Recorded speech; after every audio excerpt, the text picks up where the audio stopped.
आपकी एक और नई वीडियो के साथ वापस। तो इस वीडियो में हम बनाने वाले 20,000 रुपीज का best budget gaming PC build. ये पीसी एक जीपीयू बेस्ड पीसी बिल्ड होने वाला, ना कि एक एपीयू बेस्ड। अगर आपको एक एपीयू बेस्ड गेमिंग पीसी बनाना है तो इस टॉपिक पे ऑलरेडी मैंने वीडियो बनाई है, आप मेरे चैनल पे जाकर देख सकते हो, उसकी लिंक आपको डिस्क्रिप्शन में मिल जाएगी। ये पीसी आपको best of the best performance देने वाला in terms of gaming, video editing and video rendering. इस पीसी बिल्ड में आपको आरजीबी लुक वाला गेमिंग कीबोर्ड और गेमिंग माउस भी मिल जाएगा, वो भी 20,000 के बजट में रहते हुए। मेरे चैनल पे बात होती है टेक रिलेटेड कंटेंट की। अगर आपको अच्छा लगे तो मेरे चैनल सब्सक्राइब कर दो। So guys, let's begin the PC build.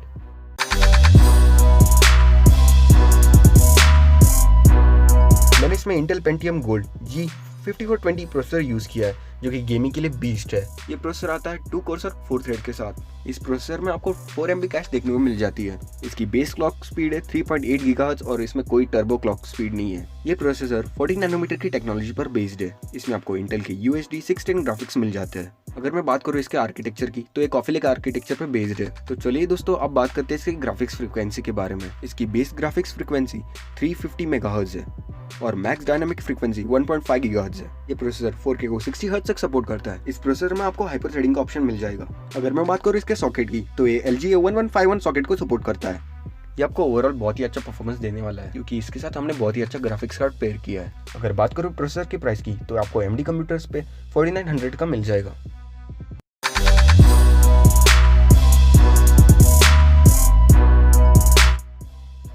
इस बिल्ड में हमने जो मदरबोर्ड यूज किया है वो है Asus की तरफ से आने वाला HD10M CS R2.0 मदरबोर्ड। ये मदरबोर्ड LG A1151 सॉकेट के साथ आता है। ये इंटेल के 14 नैनोमीटर के CPU को सपोर्ट करता है। ये मैक्सिमम 32 GB रैम को सपोर्ट करता है। इसमें आपको 2 रैम स्लॉट्स मिलते हैं, जो कि DDR4 1600 MHz तक की रैम को सपोर्ट करते हैं। एक्सपेंशन स्लॉट्स की बात की जाए तो इसमें आपको एक PCIe X16 3.0 स्लॉट मिल जाएगा और इसके साथ आपको PCIe X1 2.0 स्लॉट मिल जाएगा। इस मदरबोर्ड में आपको 4 SATA पोर्ट्स मिल जाएगी। अब बात करते हैं USB पोर्ट्स की। इसमें आपको 4 USB 3.1 और 6 USB 2.0 के स्लॉट्स मिल जाएगी। यह मदरबोर्ड इस प्रोसेसर के साथ में बहुत ही अच्छा परफॉर्मेंस ऑफर करता है। अगर आप इसके बेंचमार्क्स में इंटरेस्टेड है तो इस वीडियो को अंत तक जरूर देखना। इसमें हमने आईबॉल की तरफ से आने वाला SMPS यूज किया है। ये SMPS 450 वाट का आउटपुट देता है एंड मोर देन इनफ होने वाला है आपके पीसी को पावर देने के लिए। अगर आप फ्यूचर में कोई अच्छा ग्राफिक्स कार्ड यूज कर दे तो ये मोर देन इनफ होने वाला है उसको हैंडल करने के लिए।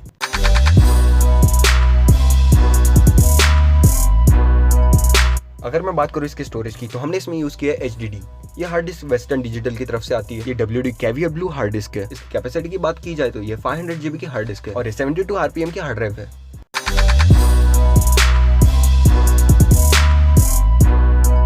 अब बात करते हैं रैम की। हमने इसमें अडाप्टर की तरफ से आने वाली 4 GB की 2400 MHz DDR4 रैम यूज की है। हमने इसमें 4 GB की सिंगल रैम स्टिक यूज की है। 20,000 रुपीज के बजट के हिसाब से हमने इसमें सिंगल रैम स्टिक यूज की है।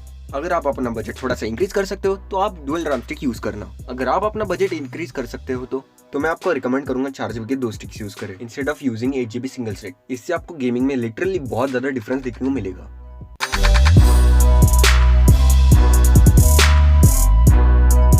अब बात करते हैं इसके मेन कंपोनेंट की, जो कि एक ग्राफिक्स कार्ड। हमने इसमें यूज किया है GTX 750 Ti। ये ग्राफिक्स कार्ड 640 गीगा कोर्स के साथ आता है। इसकी बेस क्लॉक है 1020 MHz एंड इसकी बूस्ट क्लॉक है 1085 MHz। इसकी मेमोरी क्लॉक स्पीड 5.4 Gbps है एंड ये ग्राफिक्स कार्ड 2 GB VRAM के साथ आता है। ये GDDR5 128 बिट वेरिएंट है। ये PCIe 3.0 स्लॉट को सपोर्ट करता है। ये ग्राफिक्स कार्ड 60 वाट का पावर कंज्यूम करता है। अगर आप इस ग्राफिक्स कार्ड को लगाते हैं तो आपको मिनिमम 300 वाट का पावर सप्लाई चाहिए होगा। हमने इसमें लगाया 450 वाट का पावर सप्लाई, जो कि मोर देन इनफ है इसको रन करने के लिए।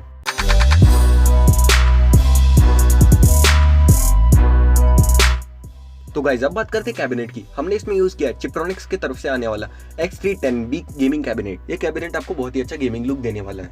इस कैबिनेट में आपको डिसेंट क्वालिटी की RGB लाइटिंग देखने को मिल जाती है। इसमें आपको पीछे की साइड में फैन देखने को मिल जाएगा, जो कि बहुत ही अच्छा एयर फ्लो प्रोवाइड करने वाला है। एंड एक ATX कैबिनेट है। जिन लोगों को पता नहीं ATX कैबिनेट क्या होता है, वो YouTube पे सिंपली सर्च कर दो। अगर आप इस कैबिनेट में एडिशनल लाइटिंग लगाते हो तो आपको बहुत ही सही गेमिंग लुक मिलने वाला है। इस कैबिनेट में आपको क्रिस्टल क्लियर टेम्पर ग्लास देखने को मिल जाएगा।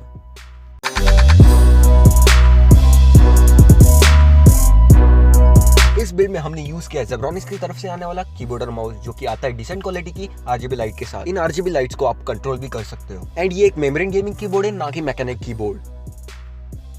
सो गाइज, इन सब कंपोनेंट्स के लिंक मैंने डिस्क्रिप्शन में दी हुई है, आप वहां से चेकआउट कर सकते हैं। मैंने डिस्क्रिप्शन में 3 वेबसाइट के लिंक दिए हैं, MD कंप्यूटर्स, फ्लिपकार्ट और अमेजॉन। आप इसमें सभी गेम्स 1080p हाई सेटिंग्स में खेल पाएंगे। अगर मैं बात करूँ FPS की तो आपको 40 to 50 एवरेज FPS मिल जाएगी। सो गाइस, अब बात करते हैं इसके प्राइस की। मैंने सभी कंपोनेंट्स की प्राइस टेक्स्ट के फॉर्म में दी हुई है, आप चाहो तो पढ़ सकते हैं।